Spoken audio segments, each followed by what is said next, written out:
Assalamualaikum warahmatullahi wabarakatuh. Alhamdulillah, apa kabar semua siswa-siswi MTS Al-Musyarrafah dimanapun berada. Mudah-mudahan semuanya dalam keadaan sehat walafiat.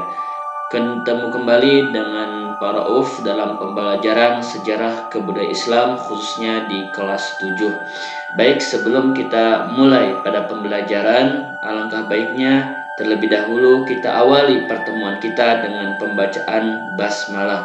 Mudah-mudahan dengan pembacaan basmalah kita menjadi sebab musabab Allah mudahkan segala urusan kita dan Allah limpahkan kepada kita ilmu yang bermanfaat. Bismillahirrahmanirrahim. Selanjutnya untuk pembelajaran atau pertemuan kita kali ini akan membahas pembahasan pada bab 6 tentang perkembangan Islam pada masa Daulah Umayyah. Masuk pada peta konsep atau apa hal yang akan dibahas pada pembelajaran saat ini adalah tentang perkembangan Islam masa Daulah Bani Umayyah. Yang akan kita bahas tentang sejarah berdirinya Daulah Umayyah dan juga sistem pemerintahan Daulah Umayyah. Yang pertama, sejarah berdirinya Daulah Umayyah. Asal-usul Daulah Umayyah, nama Umayyah itu berasal dari seorang pemimpin kabilah Quraisy pada zaman jahiliyah, yaitu Umayyah bin Abdi Syam bin Abdi Manaf. Bani Umayyah selalu bersaing dengan Bani Hashim. Bani Umayyah berasal dari keluarga bangsawan yang kaya raya. Saat Nabi Muhammad SAW diutus dari kalangan Bani Hashim, terjadi persaingan antara Bani Hashim dan Bani Umayyah yang sangat sengit. Bahkan Bani Umayyah menganggap bahwa Nabi Muhammad telah membawa agama baru dan menghina ajaran nenek moyang mereka. Sampai-sampai Bani Umayyah mengutus Abu Sufyan untuk memerangi Nabi Muhammad pada perang Badar Kubra. Kemudian Bani Umayyah masuk Islam ketika Futuh Mekah pada tahun ke-8 daripada kenabian. Saat itu Nabi bersama 10.000 sahabatnya akan menunaikan ibadah haji ke kota Mekah, dan saat itu terjadilah Futuh Mekah. Kemudian Abu Sufyan diberi kehormatan untuk mengumumkan pengumuman bahwa Nabi Muhammad SAW, yaitu barang siapa yang masuk rumahnya Abu Sufyan fahuwa aminun. Barang siapa yang masuk Masjidil Haram fahuwa aminun. Barang siapa yang masuknya rumah Nabi Muhammad fahuwa aminun, maka dia akan aman. Maka setelah itu banyak berbondong-bondong masuk Islam daripada golongan Bani Umayyah, dan setelah masuk Islam mereka berjuang membela perjuangan Islam bersama Nabi Muhammad SAW.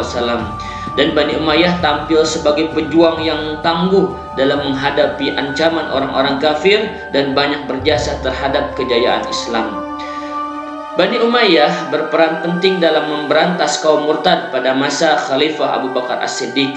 Bani Umayyah berperan dalam penyebaran Islam pada masa Khalifah Umar bin Khattab, yang mana kekuasaannya hampir menguasai sepertiga daripada dunia.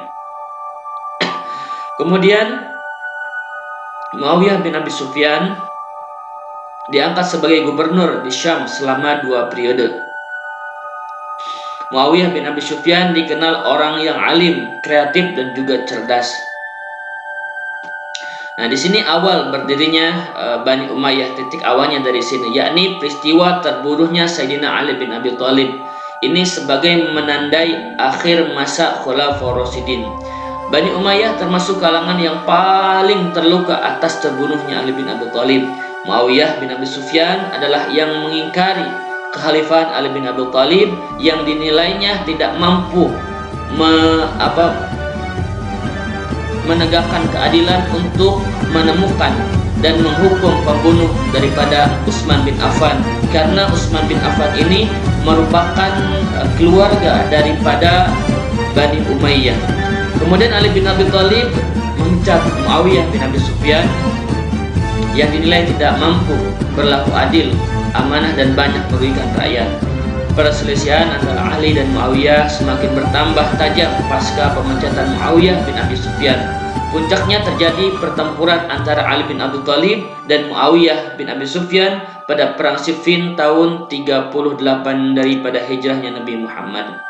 Perang Siffin banyak menemukan atau menewaskan kaum muslimin. Pasukan Muawiyah melemah dan hampir kalah.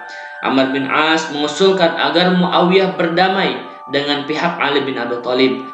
Ali bin Abi Thalib dan Muawiyah menyetujui dan berdamai dan memutuskan untuk menyerahkan jabatan kekhalifahan kepada putusan rakyat melalui sidang tahkim yang dilakukan secara terbuka. Kemudian kubu daripada Ali bin Abi Thalib diwakili oleh Abu Musa dan kubu Muawiyah diwakili oleh Amr bin As. Amr bin As mempersilahkan Abu Musa menyampaikan pernyataan bahwa Ali bin Abi Thalib melepaskan jabatan khalifahannya. Amr bin As seharusnya menyampaikan bahwa khalifah akan diputuskan dalam forum sidang tahkim, tetapi Amr bin As menyatakan yang menjadi khalifah adalah Muawiyah bin Abi Sufyan. Pasca tahkim, umat Islam terpecah menjadi 3 golongan, yaitu ada pendukung Ali bin Abi Thalib, pendukung Muawiyah bin Abi Sufyan, dan juga Khawarij yang tidak mendukung keduanya, tidak mendukung Ali bin Abi Thalib dan juga tidak mendukung Muawiyah. Setelah Ali bin Abi Thalib, kekhalifahan berpindah tangan ke Hasan bin Ali. Kedudukan Muawiyah di Syam semakin kuat, bahkan dia menjadikan dirinya sebagai pemimpin tunggal. Hasan bin Ali berhati lembut dan tidak mau terjadi pertempuran darah dari kalangan kaum muslimin. Hasan bin Ali memutuskan untuk berdamai dengan Muawiyah dengan syarat. Yang pertama, Muawiyah harus berjanji tidak menghina Ali bin Abi Thalib dan juga keluarganya. Yang kedua, Muawiyah harus memberikan keamanan kepada semua warga yang tinggal di Syria, Irak, Hijaz, dan juga Yaman. Yang ketiga, Muawiyah harus memberikan keamanan terhadap semua keluarga Ali bin Abi Thalib, baik jiwa, harta, dan juga keluarganya. Sepeninggal Muawiyah, yang keempat, pengangkatan kekhalifahan harus diserahkan kepada hasil musyawarah para tokoh umat Islam. Kemudian tahun 661 Masehi terjadilah penyerahan kekuasaan dari Hasan bin Ali kepada Muawiyah yang disebut dengan Amul Jam'ah. Sejak penyerahan kekuasaan tersebut, maka Muawiyah bin Abi Sufyan resmi menjadi khalifah umat Islam. Muawiyah bin Abi Sufyan menata Damaskus dengan sistem yang berbeda dengan sebelumnya. Dalam memimpin, Muawiyah banyak mengadopsi sistem kerajaan Persia dan Romawi yang cenderung berkuasa penuh dan segala keputusan ada pada pemimpin atau khalifah. Sebelum Muawiyah meninggal dunia, ia menunjuk Yazid untuk menjadi penggantinya. Kemudian sistem pemerintahan pun berganti menjadi monarki absolut. Sistem dinasti atau kerajaan inilah yang digunakan oleh Bani Umayyah.